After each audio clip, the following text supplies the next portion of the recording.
왜 기계공작법을 하는가? 왜 이걸 배워야 되고 이것을 가르쳐야 되고 이걸 익혀야 하는가에 대한 내용과 기계공작법의 개괄적인 내용, 어떤 정의와 분류, 재료의 성질, 제작 공정, 앞으로의 발전 방향 이런 거에 대해서 말씀을 드리고 다시 한번 왜 기계공작법을 해야 되는가 하는 거에 대해서 말씀을 드린 거로 마무리를 하도록 하겠습니다. 이것은 직접적인 그 교재나 그 과목의 내용하고는 관계없지만 왜 그 과목을 배워야 하는지를 모르면서 배우면 우리의 머릿속에는 기계공작법 그러면 아주 단순한 암기 과목이 아닌가 이렇게 생각할 수가 있기 때문에 이것이 가지고 있는 의미를 다시 한번 생각을 해보자. 본격적인 강의를 시작하기 전에 생각을 해보자 하는 뜻에서 시작하도록 하겠습니다. 왜 기계공작법을 하는가? 지난 시간에도 잠깐 말씀을 드렸습니다만 기계공작법은 기계를 만드는 공정을 배우는 건데 이 기계를 만드는 공정을 알아야 뭐뭐를 한다 이거죠. 할 수 있는 게 많다라는 겁니다. 뭘 할 수 있냐? 기계를 만드는 공정을 알아야 설계를 할 수 있다. 기계를 만드는 공정을 알아야 시뮬레이션을 할 수 있다. 기계를 만드는 공정을 알아야 제조 방법을 결정할 수 있다. 기계를 만드는 공정을 알아야 품질 관리를 할 수 있다. 이런 내용입니다. 이걸 모르게 되면 기계를 만드는 공정을 모르게 되면 설계도 시뮬레이션도 제조 방법을 결정하는 것도 품질 관리를 하는 것도 할 수가 없다라는 뜻입니다. 잘할 수 없다는 거겠죠. 그래서 기계를 만드는 공정을 알아야 이런 것들이 가능하고 이것을 통해서 기술 수준이 향상되고 부가가치가 올라간다라는 뜻입니다. 기술 수준이 향상되고 부가가치가 올라가는 것은 현대의 제조업에 관련된 일을 하는 모든 사람이 바라는 일이죠. 그래서 이 바라는 것을 하려면 기계공작법을 알아야 된다. 그래서 기계공작법을 배우고 공부하는 겁니다. 그래서 이 기계를 만드는 공정을 알면서 이 안에는 재료의 여러 가지 것들, 설계의 여러 가지 관점과 방법들, 가공 공정 간에 서로 어떻게 작용을 해서 만들어지는가 하는 것에 대한 이해, 설계와 개발, 생산, 관리 이런 것들이 어떻게 융합되는가.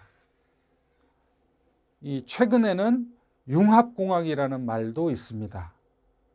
그 말이 의미하는 것은 이것들이 이런 여러 가지 것들이 다 따로따로 되는 게 아니라 합쳐져야 최종의 제품의 형태로 나타난다 하는 뜻에서 많이 사용을 하는 것이고 그게 그만큼 그런 용어가 나왔다는 것은 그게 그만큼 중요해지고 있다는 겁니다.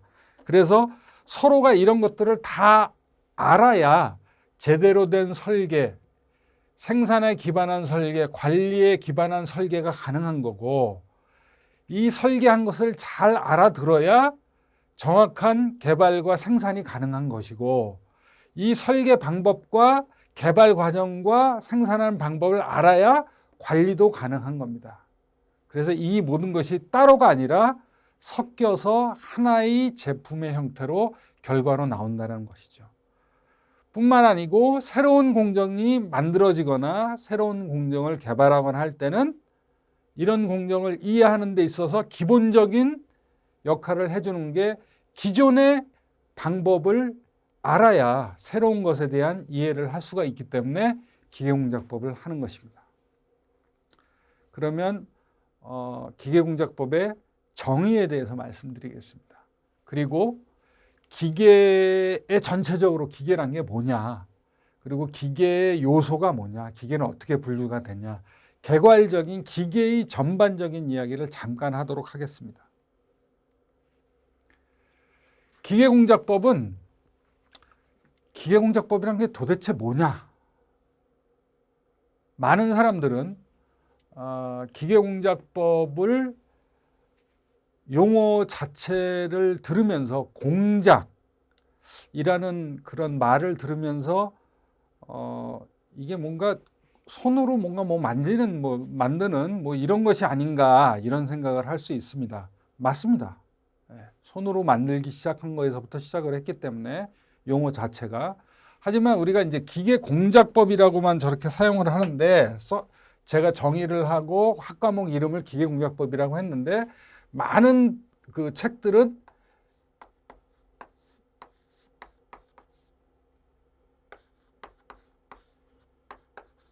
제조공학이라고 쓰고 있는 책도 있고요. 기계 제작법이라고 하고 있는 교재도 있고요.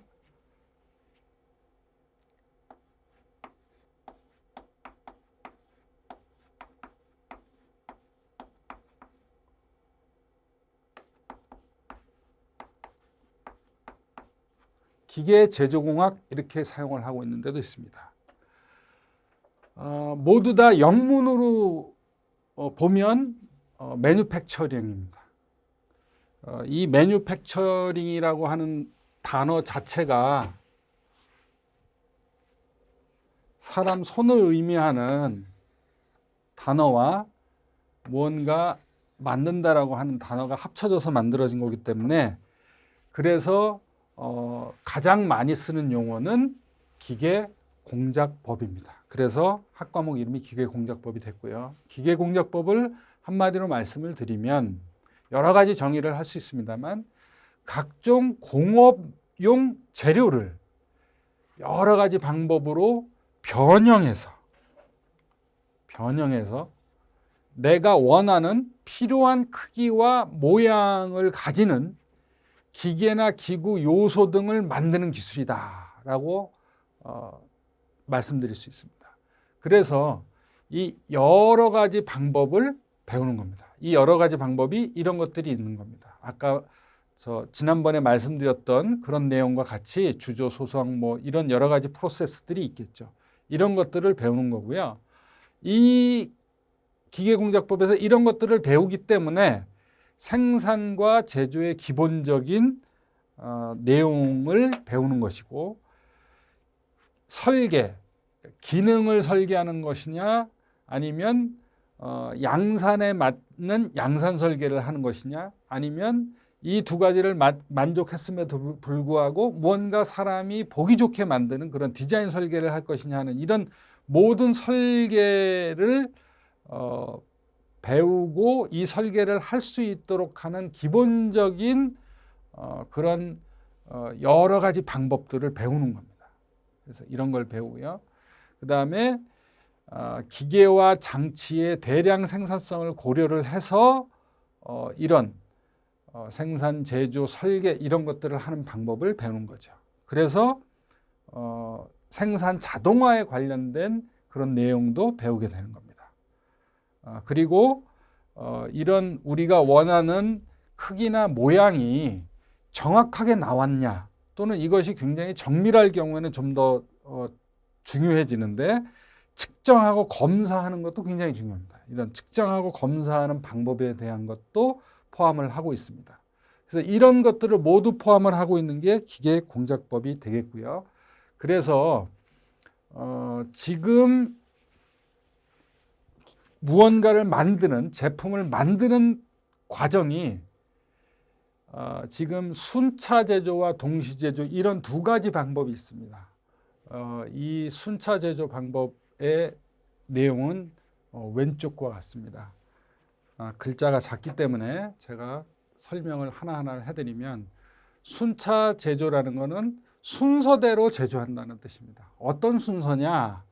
제일 처음에 제품이 시장에서 어떠한 수요가, 니드가, 필요성이 있는가 하는 이것을 알아야 되겠죠. 이것을 먼저 시장 정보라고 할 수 있습니다. 이 시장 정보를 알고 그 다음에 그 시장 정보에 근거해서 설계와 개념입니다. 개념 설계와 동시에 이걸 개발할 거냐 말 거냐 하는 타당성 검토가 필요하게 됩니다.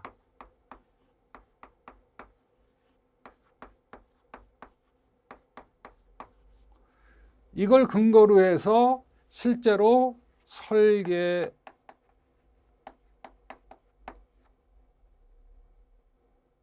하는데 설계 중에서도 분석을 하게 돼요. 이 분석은 어떤 걸 하냐? 이걸 우리가 만들어도 괜찮을 것이냐? 뭐 이런 여러 가지 법규, 규정 뭐 이런 거에 의한 것이라든가 우리가 지금 현재 사용하고 있는 규격에 합당하냐? 이런 것들에 대한 분석을 하는 겁니다. 그래서 이걸 근본적으로 놓고 물리적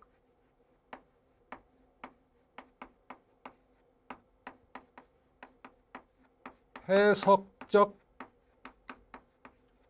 모형을 만들어요. 여기까지가 설계입니다. 물리적 해석적 모형이라는 것은 내가 생각하고 구상하고 있는 것이 물리적으로 또는 해석적으로 이루어질 건가 하는 것을 그냥 모형을 만들어서 한번 평가를 해보는 겁니다. 이런 것이 요 설계 수준이고요. 그 다음에 요게 통과가 되면 요걸 가지고 시작품을 만듭니다. 그 시작품을 만들고 나서 양산에 필요한 도면을 만들죠. 대부분의 경우에 이 도면 만드는 걸 설계하는 거랑 헷갈리는 수가 있는데 분명히 다른 겁니다. 그거 주의하시고요. 그 다음에 이 도면을 만들어서 이 도면에 의해서 재료를 정하고 그 다음에 시생산을 하게 됩니다. 시생산을 하고 그 다음에 문제가 없으면 생산을 하게 됩니다. 생산을 하고 나서 이 생산한 것이 정상적으로 됐는가 하는 것을 검사하는 과정을 거치고요. 검사하고 나서 최종적으로 여러 가지 도장이라든지 이런 포장이라든지 이런 것들을 하게 됩니다. 포장을 하고 출하를 해서 제품을 가져오게 되죠. 이런 과정 중에서 어떤 문제가 생기면 그 전으로 갑니다. 시작품으로 하다가 시작품으로 만들었는데 무언가 문제가 생겼다 그러면 이 전 단계 또는 이 전 단계로 가게 되는 거죠.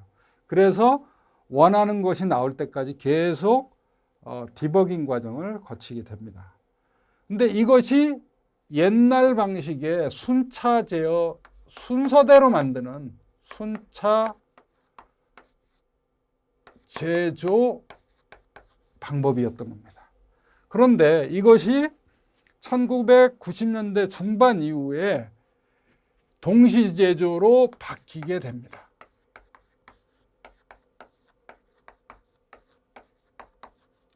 왜 동시 제조로 바뀌냐?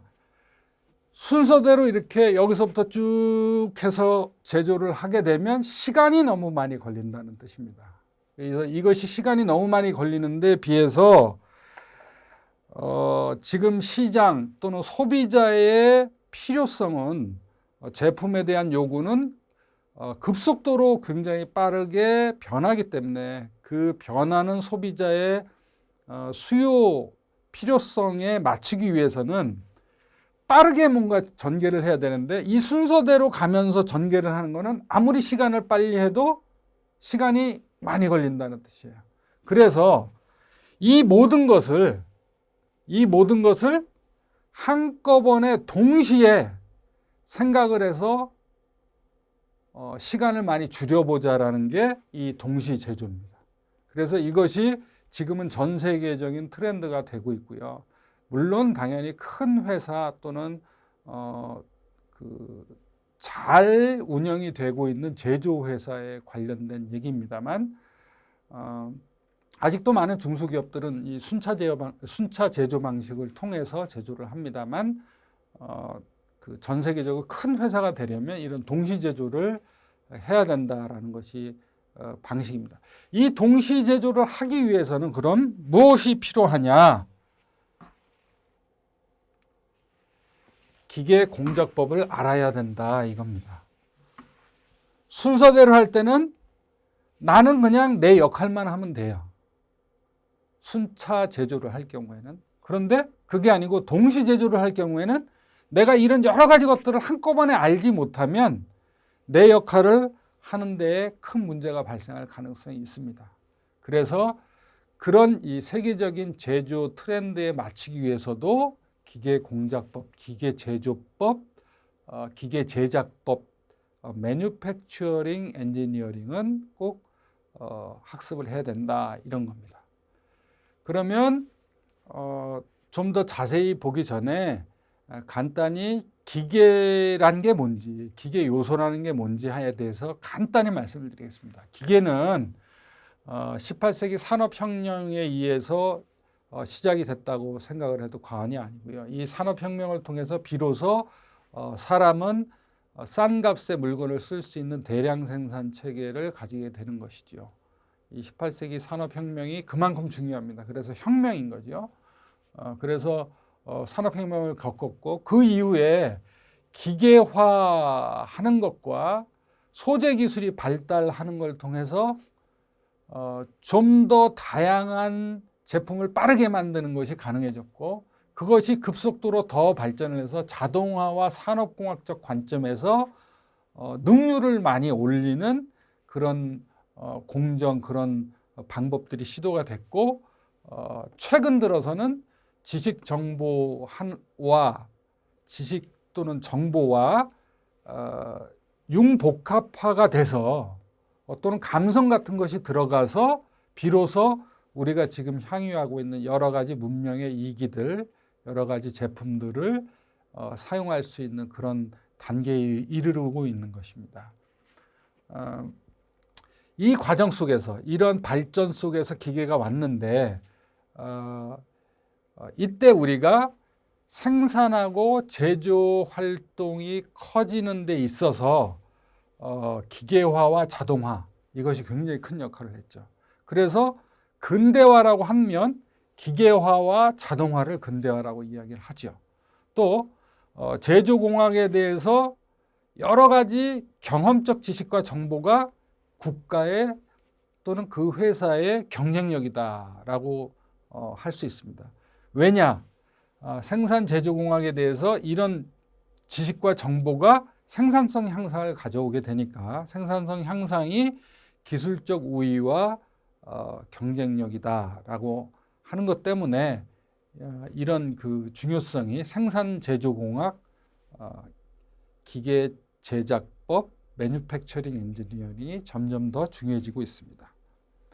기계 요소는 여러 가지가 있습니다만 기계의 정의는 이렇게 될 수 있습니다. 외부에서 공급받는 에너지, 동력을 필요한 일이나 형태가 다른 에너지로 변환시키는 장치 이렇게 간단히 이야기할 수가 있고요. 많이 보시는 자동차의 제조 공장과 그 모습입니다. 이 기계의 요소는 여러 가지가 있습니다만 우선 메커니즘이 가장 중요합니다. 차라고 하는 것의 메커니즘이 어떻게 생겼냐, 기구 형태가 어떻게 생겼냐 하는 것이 중요하고요. 그 기구 형태는 힘과 에너지를 고려하지 않고 그냥 운동을 전달하고 변환시키는 것을 통해서 상대 운동을 일으키는 기계 요소다. 이렇게 생각을 할 수가 있습니다. 간단히 얘기하면 상대 운동을 하는 것. 상대 운동의 예를 들어서 자동차 그러면 자동차는 다른 것은 하나도 움직이지 않습니다. 물론 뭐 작게는 움직입니다만 다른 것은 움직이지 않고 상대 운동이 오로지 바퀴와 지면이 상대 운동을 하는 거죠.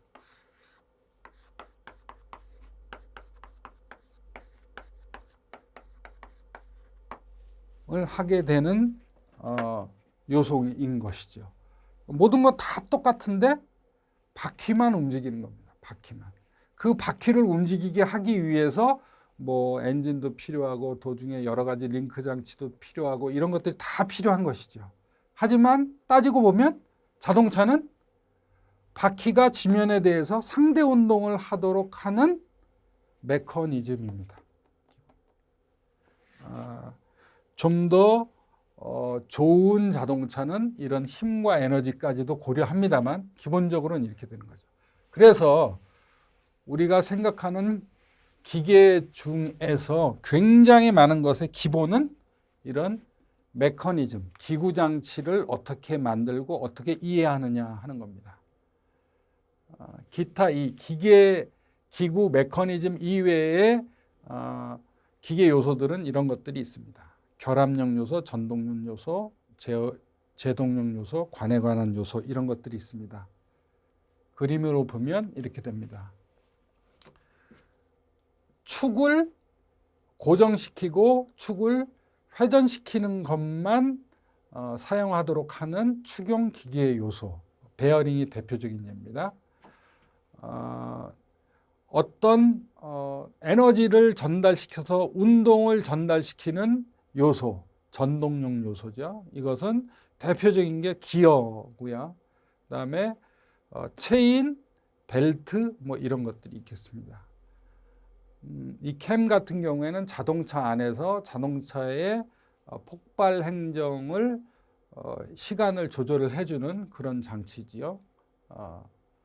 그런 요소가 있고요. 이런 전동력 요소가 있고 결합을 시키기 위해서 볼트 너트가 가장 대표적인 것입니다. 어떤 것을 결합해서 움직이지 않도록 해주는 그런 결합력 요소들이 있고요.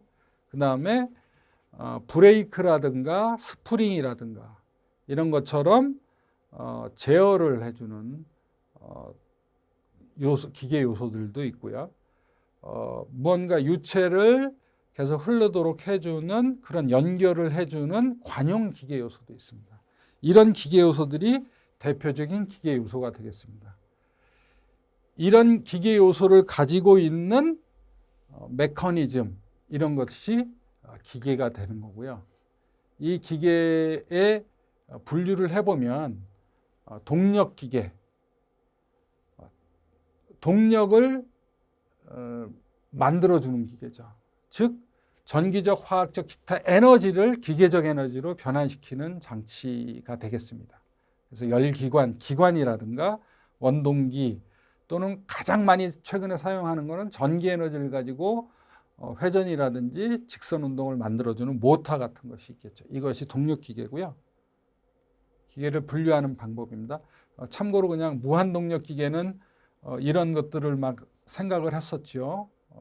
연구기관을 만드는 그런 방법들에서 많은 사람들이 생각을 했는데 이것은 모두 다 실패했죠. 왜 그러냐면 에너지를 일부는 뭔가 돌아가는 듯이 보이지만 에너지 전체로 볼 때는 에너지가 만들어지는 구조가 아니다라는 것 때문입니다. 그래서 무한동력 기계는 에너지의 총합적 관점에서 이해를 해야 이것이 연구기관이 될지 안 될지에 대해서 생각을 하는데 연구기관은 없습니다. 그 다음에 동력기계 말고 여러 가지 작업기계들이 있습니다. 이 작업기계는 대표적인 게 이제 공작기계라든지 수송기계, 건설기계, 산업기계 이런 것들이 있습니다. 그래서 작업기계는 동력기계로부터 에너지를 받아서 특정한 어떤 작업을 하는 건데 공작기계는 뭐 깎는다든지 긁어낸다든지 구멍을 판다든지 이런 여러 가지 것들을 하는 기계들이 공작기계 되겠고요.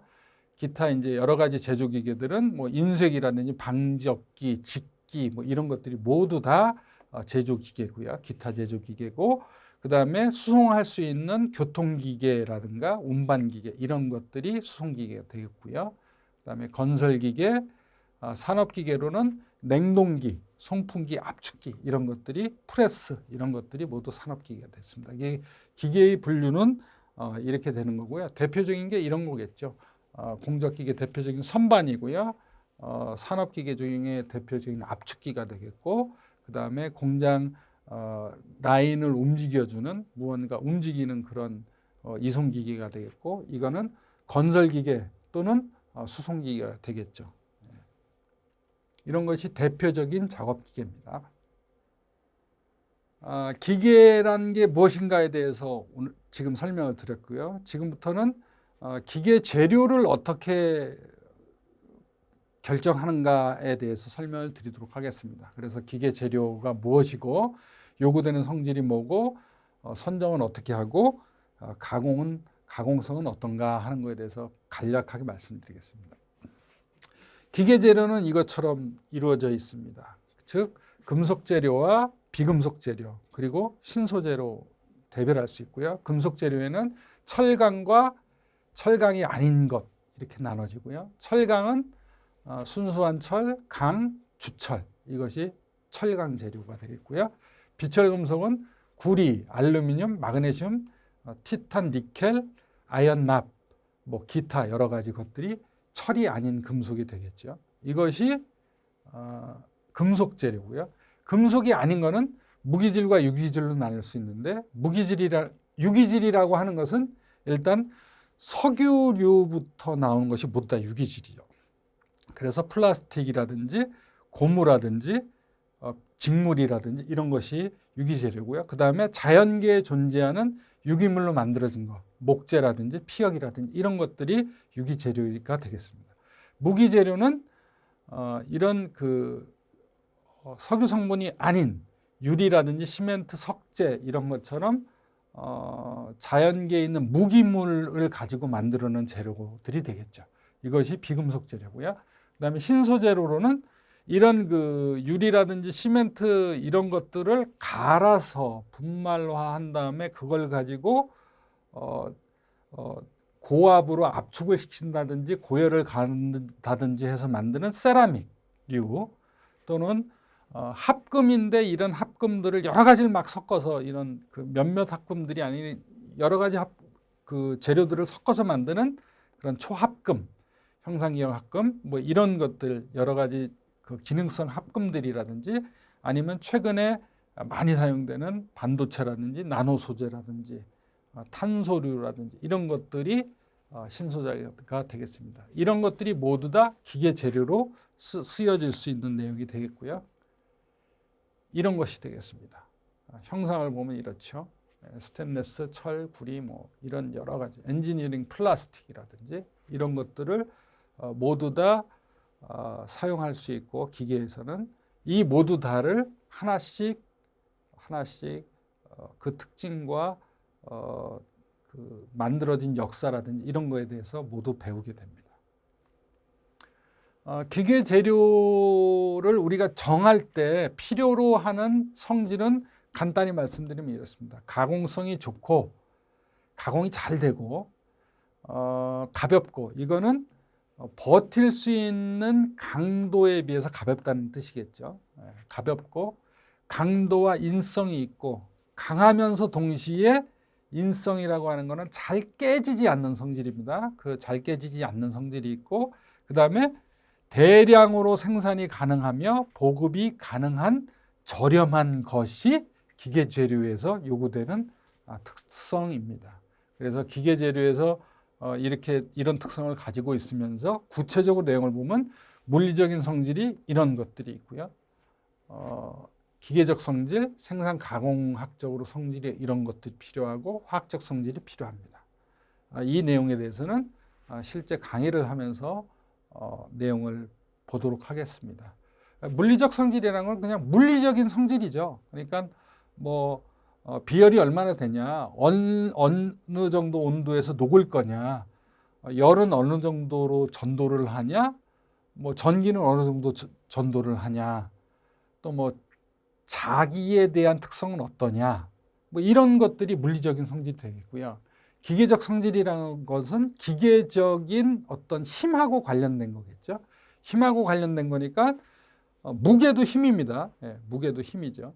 그러니까 그 무게가 어떻게 되냐, 그러니까 비중이 얼마나 되냐, 또는 인장 강도, 압축 강도 이런 강도가 어느 정도나 되냐 하는 것과 탄성 계수라든지 경도라든지 그런 것들이 기계적 성질이 되겠고, 생산 가공적으로는 주조가 잘 될 거냐, 단조가 잘 될 거냐, 압연이 잘 될 거냐, 이런 내용 지금 처음 들으시면 좀 헷갈리시겠습니다만 이런 것들 다 배우게 됩니다. 이런 공정 이름입니다.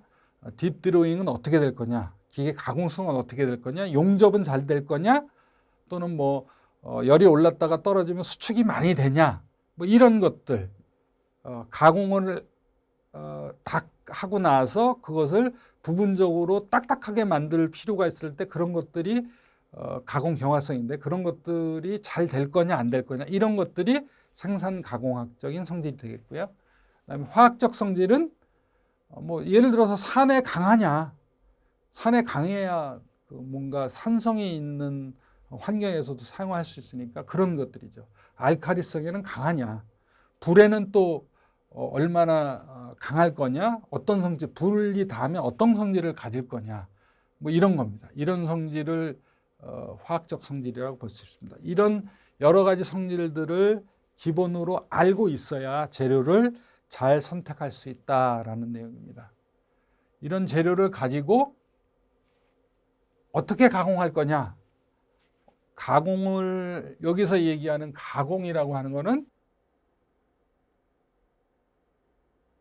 가공성이라고 하는 거는, 가공이라고 하면 주로 이제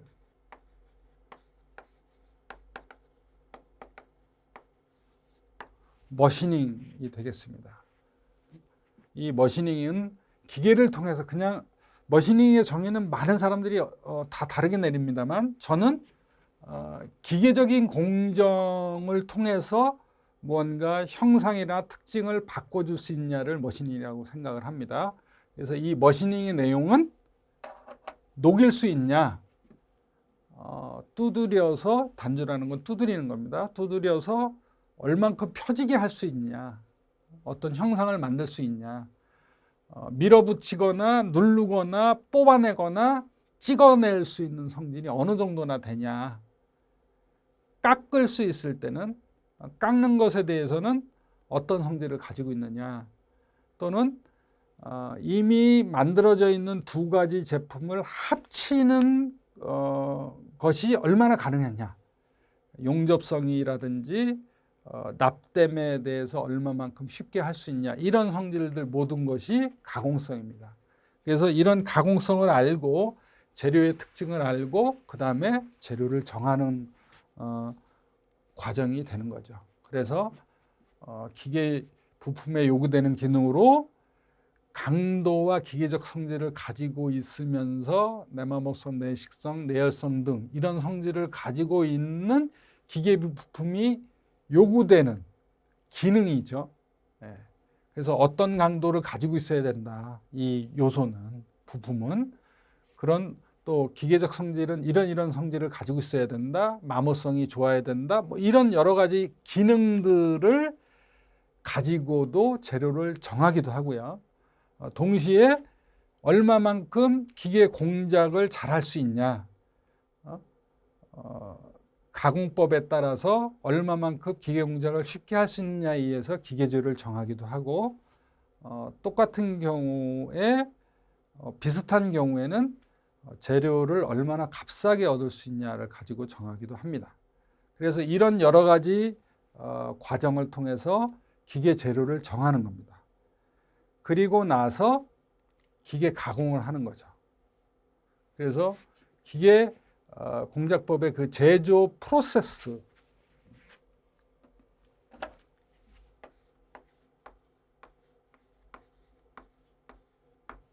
대해서 알아야 됩니다. 그래서 이 내용에 대해서도 기계공작법에서 배울 겁니다. 그래서 기계 가공을 어떻게 분류하고 이런 특징이 뭐고 일반적인 어떤 생산 방식이 어떤 방식이 있냐 하는 것에 대해서 배울 겁니다.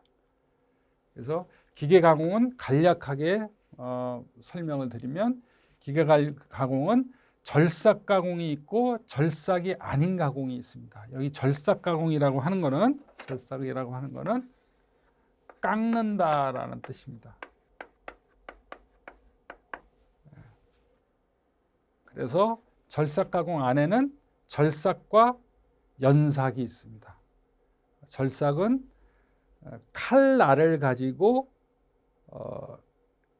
끊어서 가공을 하는 게 절삭 가공이고요. 연삭 가공은 칼날 대신에 굉장히 작은 연속적으로 되어 있는 칼날, 숫돌이죠. 숫돌을 가지고 가공을 하는 게 연삭 가공입니다.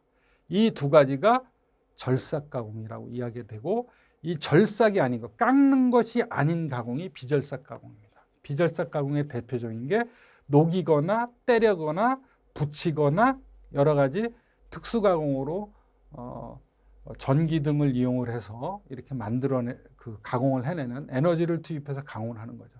모두 다 에너지를 집어넣어서 무언가 형상을 내가 원하는 형태로 만들어주는 게 가공인 것이죠. 그래서 이런 비절삭 가공과 연삭 가공, 공구가 고정되어 있는 형태와 공구가 회전하는 형태, 이런 것으로 그 절삭 가공이 설명이 되고요. 그다음에 연삭 가공은 입자가 어떤 주어진 틀에 고정되어 있는 것과 그게 아니고 자유롭게 분말처럼 되어 있는 것으로 가공하는 형태, 이것으로 대별될 수 있습니다. 그래서 이런 형으로 가공이 기계가공이 분류가 되고요. 이 하나하나에 대해서 자세히 배우고 자세히 알아보도록 하는 것이 저희 교과목에 포함이 되어 있습니다. 그래서 조금만 더 자세히 설명을 해드리면, 주조 성형 방법들, 그래서 주조, 이거는 주물, 캐스팅이라고 합니다. 대량 생산이 가능하고 가장 경제적인 방법이 되겠습니다. 녹인 다음에 주어진 틀에 부어서 계속 굳히기만 하면 되니까 굉장히 간단하죠. 그래서 대량 생산과 경제적인 방법이 되겠고요. 소성 가공은 재료의 소성 변형, 무언가 탄성역을 넘어가는 소성 변형이 일어나도록 해서 그것을 원하는 제품으로 만들어주는 겁니다. 그래서 이 소성 가공 안에 단조합연, 전조, 인발, 판금, 프레스, 이런 것들이 다 포함이 되는 거고요. 그다음에 용접 가공, 붙이는 거죠. 금속의 접합부와 용접부를 녹여서 무언가 다른 금속을 두 가지 다른 소재라는 그 재료가 다르다는 게 아니라 다른 부품인 거죠. 그 다른 부품을 녹여서 그 새로운 하나의 조직으로 연결해서 붙이는 그런 방법이 용접이 되겠습니다. 그래서 가스 용접, 전기 아크 용접, 전기 저항 용접, 이런 것들이 내용에 있고요. 그런 것들에 대해서 모두 다 공부를 할 겁니다. 열 처리 방법에 대해서도 배울 겁니다. 우리가 가공을 하고 나서 가공한 것을, 가공한 그 제품의 기계적 성질을 변화시켜서 내가 원하는 어떤 특성을 가지도록 변화를 시켜주는 것에 대해서도 배울 거고요. 대표적으로 철 종류죠. 강을 열 처리하는 방법에 대해서 배울 겁니다. 그래서 풀림, 담금질, 노멀라이징, 뜨임, 이런 것에 대해서 배울 겁니다. 각각 이런 용어에 대해서도 배울 거고, 실제적으로 어떤 온도에서 어떤 환경으로 만들어야 이런 것이 되냐, 이런 것을 할 겁니다. 고구려 시대에 고주몽이 제일 먼저 강성한 고구려를 만들 수 있었던 제일 큰 이유가 강의 담금질 방법을 알아서라는 설이 있습니다. 그것이 실제로 드라마로 만들어지기도 했고요. 굉장히 중요한 게 그 기원전 부터 시작해서 5, 6세기 정도, 5, 6세기 전후에서 굉장히 많은 나라들이 만들어졌는데 그 기반이 강이고, 그 강을 그 처리를 하는 방법을 알았느냐 몰랐느냐에 따라서 국가의 형태였냐 국가의 형태가 아니었냐가 결정지어질 만큼 굉장히 중요했던 기술인 거죠. 그런 기술에 대해서 배우는 겁니다. 한마디로 말씀드려서 모팔모의 기술을 배우는 겁니다. 그런 내용을 배울 것이고요. 표면을 어떻게 하면 딱딱하게 만드냐, 표면을 딱딱하게 만들어서 우리가 원하는 성질을 부여할 수 있는 방법에 대해서도 배울 것입니다. 뭐 침탄법, 지라법, 화염경화법, 고주파 경화법 이런 것들에 대해서 배울 것입니다. 동시에 일반적인 생산 공정에 대해서, 기계 제작 공정에 대해서, 그 방식에 대해서도 배울 건데요. 일반적인 방법에는 뭐 이런 것이겠죠. 시작품을 하고 개발을 해서 설계를 한 다음에 설계도와 제작도가 만들어지면 소재를 주조, 단조 뭐 이런 여러 가지 공정들, 가공 공정을 통해서 만들어내서 그걸 검사하고 그것을 최후의 우리가 원하는 최종적인 모양과 특성을 갖게 하기 위해서 연삭 가공이나 열처리 가공 등을 하고 그걸 검사를 하고 그 다음에 그걸 가지고 조립을 해서 포장해서 최종적인 시험 검사를 해서 포장을 해서 출하를 하는 이런 공정이 일반적인 생산 공정이고요. 생산 방식은 수주의 형태에 따라서 발주, 무언가 오더, 주문을 먼저 받고 생산을 하는 게 있고요. 그게 아니고 얼마만큼 팔릴 것이다라는 걸 미리 예측한 다음에 생산을 하는 방식이 있을 수가 있겠고요. 이런 형태가 있겠고, 제품의 종류와 수량에 의해서는 다품종 소량 생산이냐 소품종 대량 생산이냐, 똑같은 모델을 몇 개의 모델이지만 뭐 개수는 뭐 정하기 나름입니다. 몇 개의 모델을 굉장히 많은 수량을 만들어서 가격을 떨어뜨려서 소비자가 원하는 가격대를 맞춰주는 소품종 대량 방식도 가능할 거고요. 그게 아니고 모델을 여러 가지 모델을 만들어서 아주 크게 다른 건 아닐 겁니다만 안에 있는 내용은 뭐 비슷하더라도 겉보기 디자인이라도 바꿔서 그런 것들을 굉장히 소량으로 여러 개 찍어내는 다품종 소량 생산의 방법이 있을 수도 있겠습니다. 그것은 제품의 종류와 수량에 의해서 구분하는 방식일 거고요. 그 다음에 제품의 흐름에 의해서는 하나하나를 만들어내는 개별 생산 방식과 어떤 한 단위로 어떤 제품을 만들어내는 그런 라트 생산 방식이 있을 거고, 그 다음에 그게 아니고 연속적으로 똑같은 제품을 계속해서 만들어내는 그런 연속 생산의 방법이 있을 수가 있겠습니다. 그래서 그것은 제품의 흐름에 의해서 제품의 생산 방식을 결정하는 그런 내용이 되겠습니다. 그래서 일반적으로 이렇게 기계가 어떻게 만들어지고 어떻게 생산되느냐까지, 생산하는 방식까지 배우는 것이 기계공작법 내용에 들어가 있겠고요. 가능하다면 앞으로 기계가 어떻게 발전할 건가 하는 것도 보고자 합니다. 그래서 나노 소재라든가 지능형 생산 기계 산업의 어떤 여러 가지 형태라든가 또 항공산업이나 조선 해양 플랜트 산업, 풍력, 자동차 부품 이런 것들이 모두 다 이제 지금까지 나와 있는 여러 가지 기술들의 융복합에 의해서 발전하는 방향인데 이런 것들에 대해서도 차근차근 볼 생각입니다. 다시 한번 왜 기계공작법을 하냐를 말씀드리면, 기계를 만드는 공정을 알아야 기계 관련한 일을 할 수 있기 때문입니다. 모르면 시간도 많이 들고 비용도 많이 들게 됩니다. 그리고 재료, 설계, 가공 공정 이런 것들의 서로 상호 간의 모든 작용을 이해하고 있어야 내가 재료를 선정하는 사람이라도 설계나 가공을 알고 있어야 재료를 잘 선정하는 거고요. 설계를 하는 사람이라도 재료나 가공 공정을 알아야 설계를 정확하게 하는 거고, 이런 가공 공정을 아는 사람은 당연히 자기 가공 공정과 아울러 설계를 읽을 줄 알고 어떤 재료인지 재료의 특징을 알아야 하기 때문에 이런 것들을 모르면 한꺼번에 제조를 할 수 없다라는 거죠. 하나씩 이렇게 넘어가면서 제조를 해야 되기 때문에, 그래서 동시 제조 이것이 불가능하게 됩니다. 그래서 그런 것을 위해서도 기계공작법을 배워야 됩니다. 그리고 이런 것들을 서로 알고 심지어 관리 방법까지도 알아야 효율성을 가지고 국가나 사업체가 운영이 될 수 있기 때문에 기계공작법을 해야 됩니다. 이런 특징 때문에 기계공작법은 시험에 나옵니다. 많이 나옵니다. 그래서 직접적으로는 여러분이 시험에 나오기 때문에 많은 시험에 나오기 때문에 기계공작법을 꼭 해야 됩니다.